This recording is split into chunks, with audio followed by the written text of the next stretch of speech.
All right, so we've chosen our strongest evidence. We've chosen our claim. We've reviewed the parts of an argument, and you now have a color-coded mentor text written by an 8th grader that got a good score on a state test. Now you're going to plan your argument. Now, when I say plan, that doesn't mean write your essay. This chart is not for writing all the sentences. This is for planning what you're going to write the next day. So let me show you what I mean by that. Next to hook, you don't have to write out your whole hook. So here's what I mean by that. Next to hook, you might say something like, start with question. So you're going to decide that you're going to start with a question.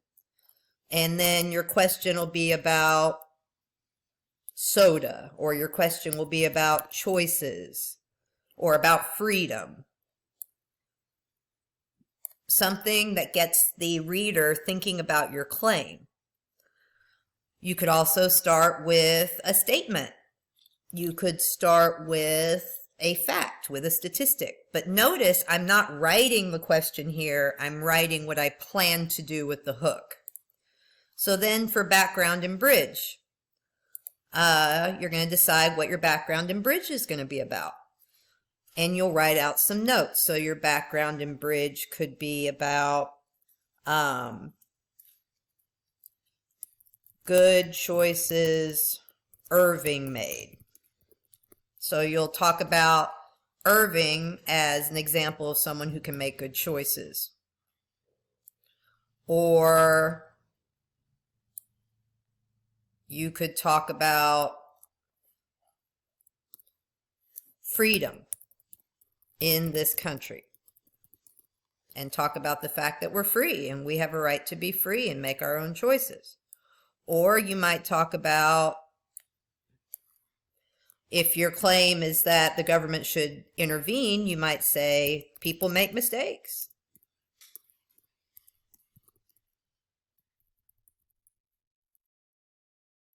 And you might talk about that. You might talk, your hook could maybe be a story. You could say something like, story about when you made a mistake that was really important. And then your background and bridge could talk about people making mistakes. So again, notice I'm not writing my essay here, because if you write your whole essay here and then you go tomorrow, you're going to be frustrated and tired and just not want to do it. Okay? So now your claim is going to come from this sheet. So you're just going to write your claim in from the evidence sheet, either the yes claim or the no claim. You're just going to copy it in, right? So you've already got your claim. So then you come down and you decide, okay, so reason. I would write my reasons out. You might, give a reason.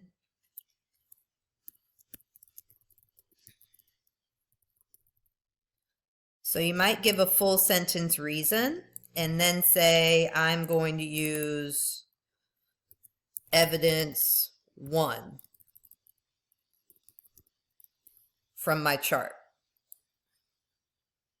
And then write in how you're going to explain it.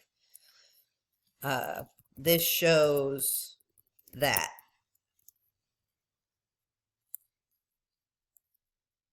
So again, you're using this to make notes about your planning, not to write in your whole essay. Don't do that, because then you're going to run out of time, okay? So just go through and decide, what are my reasons going to be? What evidence am I going to use for those reasons? Sorry, that's my dog. Hush it. So, they got a little grumpy. Counterclaim, you have the counterclaim. Remember, whatever claim you didn't write about is going to be your counterclaim, so you'll come back and get that here.